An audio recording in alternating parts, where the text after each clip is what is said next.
ഭാരതത്തിന്റെ പ്രഥമ അപ്പസ്തോലനായ വിശുദ്ധ തോമസ് ലീഹായുടെ തിരുനാൾ ദിനമായ ജൂലൈ 3 സെന്റ് തോമസ് ദിനമായി ഭാരത ക്രൈസ്തവ സഭയും എല്ലാ ക്രൈസ്തവ വിഭാഗങ്ങളും ആഗോളതലത്തിൽ ആചരിക്കുകയാണ്. ഈ സെന്റ് തോമസ് ഡേ പൊതു അവധിയായി പ്രഖ്യാപിക്കണം എന്ന ആവശ്യം കേരളത്തിൽ വർഷങ്ങളായി നിലനിൽക്കുന്നതാണ്. ഇക്കാര്യത്തിൽ ഇതുവരെ സംസ്ഥാന ഗവൺമെന്റിന്റെ തലത്തിൽ ഒരു തീരുമാനമെടുത്തിട്ടില്ല എന്നുള്ളതിൽ എല്ലാവരെയും അത് വേദനിപ്പിക്കുന്നു എന്നുള്ളത് പ്രത്യേകം കേരളത്തിൽ പൊതുവായി ചർച്ച ചെയ്യപ്പെട്ടുകൊണ്ടിരിക്കുന്ന ഒരു വസ്തുതയാണ്.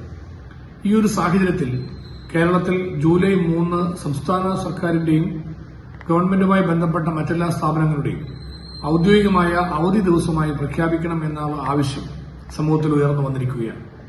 നിയമസഭാ സമ്മേളനം ജൂലൈ മാസം ചേരുന്ന സാഹചര്യം ഉള്ളപ്പോഴെല്ലാം ജൂലൈ 3 സെന്റ് തോമസ് ഡേ എന്ന നിലയിൽ നിയമസഭ ഒഴിവാക്കുന്നതാണ്, അവധി കൊടുക്കുന്നതാണ് പൊതുപതിവ്. ഇതുവരെയുള്ള നിയമസഭയുടെ കീഴ്വഴക്കവും അങ്ങനെ തന്നെയാണ്. എന്നാൽ ഇപ്രാവശ്യത്തെ നിയമസഭാ കലണ്ടറിൽ ജൂലൈ 3 പ്രവൃത്തി ദിനമായി ഉൾപ്പെടുത്തുകയും നിയമസഭ ചേരുന്നതായിട്ടാണ് കാണിക്കുകയും ചെയ്തിട്ടുള്ളത്.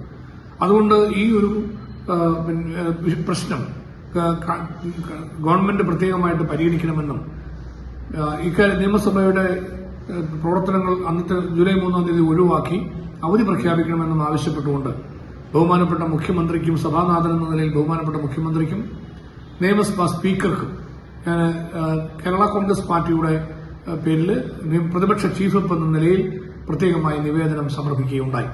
ഗവൺമെന്റ് ഇക്കാര്യം അനുഭാവപൂർവ്വം പരിഗണിക്കണം എന്ന് ആവശ്യപ്പെടുന്നു. ബഹുമാനപ്പെട്ട നിയമസഭാ സ്പീക്കറോട് ഇക്കാര്യത്തിൽ പ്രത്യേകമായ അഭ്യർത്ഥനയാണ് നടത്തിയിട്ടുള്ളത്.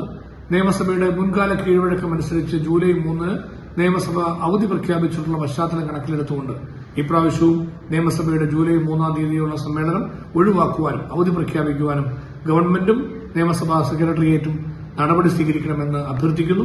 അതോടൊപ്പം കേരളത്തിന്റെ ഒരു പൊതു വികാരം എന്ന നിലയിൽ ജൂലൈ 3 പൊതു അവധിയായി സംസ്ഥാന ഗവൺമെന്റ് പ്രഖ്യാപിക്കണമെന്നും ആവശ്യപ്പെടുന്നു. ഇക്കാര്യത്തിൽ ബഹുമാനപ്പെട്ട മുഖ്യമന്ത്രിക്കും ബഹുമാനപ്പെട്ട നിയമസഭാ സ്പീക്കർക്കും സമർപ്പിച്ചിട്ടുള്ള നിവേദനം പ്രത്യേകമായി പരിഗണിച്ചുകൊണ്ട് ഇക്കാര്യത്തിൽ ആവശ്യമായ പ്രഖ്യാപനങ്ങൾ ഉണ്ടാകണമെന്ന് അഭ്യർത്ഥിക്കുകയും ചെയ്തു.